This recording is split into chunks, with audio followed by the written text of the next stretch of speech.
దున్నపోతు ఈనిందంటే ఘాటున కట్టేయమన్న సామెత చాలాసార్లు వినే ఉంటారు మీరు కూడా. మా ఊర్లలో బాగానే వాడతారు. ఈ సామెత ప్రస్తుతం అధికారంలో ఉన్న కూటమికి,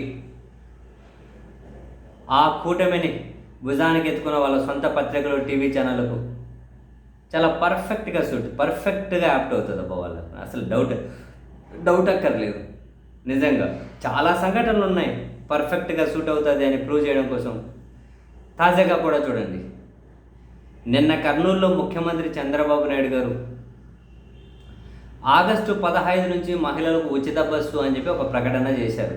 అఫ్కోర్స్ అదే కర్నూలులోనే ఆడబిడ్డ అనేది అటకెక్కించేశారు. ఇంకా అది ఇవ్వమని చెప్పేశారు డైరెక్ట్గా. పేదరికం పోకపోతే 2029లో చూద్దామన్నారు. అది వేరే విషయం. అవన్నీ రాయరు వీళ్ళు. తెలుగుదేశం పార్టీ పత్రికలు, టీవీ ఛానల్ అటువంటి స్క్రోలింగ్గా కూడా వేయరు. బట్ ఇక్కడ ఉచిత బస్సు అని ప్రకటించారు కదా. ప్రకటించగానే అసలు నిజంగా పత్రికలు, టీవీ ఛానళ్ళు పెట్టుకొని రాజకీయ పార్టీలను ఏ విధంగా నడపచ్చు, మనకు గత చరిత్ర అక్కర్లే, వేరే దేశాల రాష్ట్రాల చరిత్ర అక్కర్లే, మన కళ్ళ ముందున్న వీళ్ళని చూస్తే ఎంతో కొంత కోట్లు సంపాదించి ఒక మీడియాను కనుక స్థాపించుకొని పెద్దగా ఛానల్లో, పత్రికలో పెట్టుకుంటే ఏదో ఒక పార్టీని భుజానికి వేసుకొని ఎట్లా మోయొచ్చు, వాళ్ళకు వీళ్ళకు వాళ్ళు, ఈ పత్రికలు, టీవీ ఛానల్ చూస్తే మనకు బాగా అర్థమవుతుంది. నేను అట్లా చంద్రబాబు నాయుడు గారు ప్రకటించారా మహిళలకు ఉచిత బస్ అని. ఈరోజు వాళ్ళ సొంత పత్రికలు, అంటే వాళ్ళ రాజగురు పత్రిక అని పలబడే ఆ పత్రికలను, వాళ్ళ ఇంకో వారాంత పలుక పత్రికలు అంతా ఒకటే న్యూస్ వచ్చేసింది. ఏమని? మహిళలకు ఉచిత బస్సు, చంద్రబాబు సర్కార్పై 3200 కోట్ల భారం. అది చూడగానే జనాలు అనుకునేయాలి, అయ్యో చంద్రబాబు గారు మనకు ఉచిత బస్సు ఇవ్వడం కోసం చంద్రన్న డ్రైవర్గా పనిచేసుకుంటూ మనకి ఎక్కడికి కావాలంటే అక్కడికి తీసుకెళ్ళడం కోసం, అంటే ఎన్నికల్లో చంద్రబాబు సార్ చెప్పారు కదా, నేనే సేఫ్ డ్రైవర్ని, మీరు ఎక్కడికి కావాలంటే అక్కడికి తీసుకెళ్ళిపోతాను అని. అట్లా సేఫ్ డ్రైవింగ్ చేయడం కోసం స్వయాన 3200 కోట్లు సంవత్సరానికి ఖర్చు పెడుతూ ఉన్నారు. ఎంత పని చేస్తున్నారు, రాష్ట్రం కష్టాల్లో ఉంది, చంద్రన్న మన కోసం ఎంత చేస్తున్నారని చెప్పి వాళ్ళు ఫీల్ అవ్వాలి జనాలు.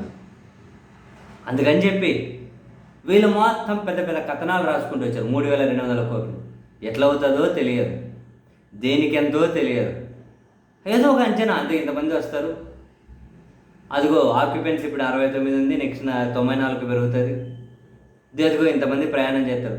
అసలు ఉచిత బస్ అంటే వితిన్ ద డిస్ట్రిక్ట్ ఉంటుందో తెలియదు, వితిన్ ద స్టేట్ ఉంటుందో తెలియదు, ఆగస్టు 15 స్టార్ట్ అవుతుందో లేదో తెలియదు, దీని ద్వారా ఎంతమంది ప్రయాణం చేస్తారో తెలియదు, దీనికి ఉన్నటువంటి కండిషన్స్ ఏంటో తెలియదు, లిమిటేషన్స్ ఏంటో తెలియదు, గైడ్లైన్స్ ఏంటో తెలియదు, ఏమీ తెలియదు. ఆలు లేదు, సూలు లేదు, కొడుకు పేరు సోమలింగడు అంటారు కదా, ఏమీ లేదు, రాసుకుంటూ వచ్చేసారు.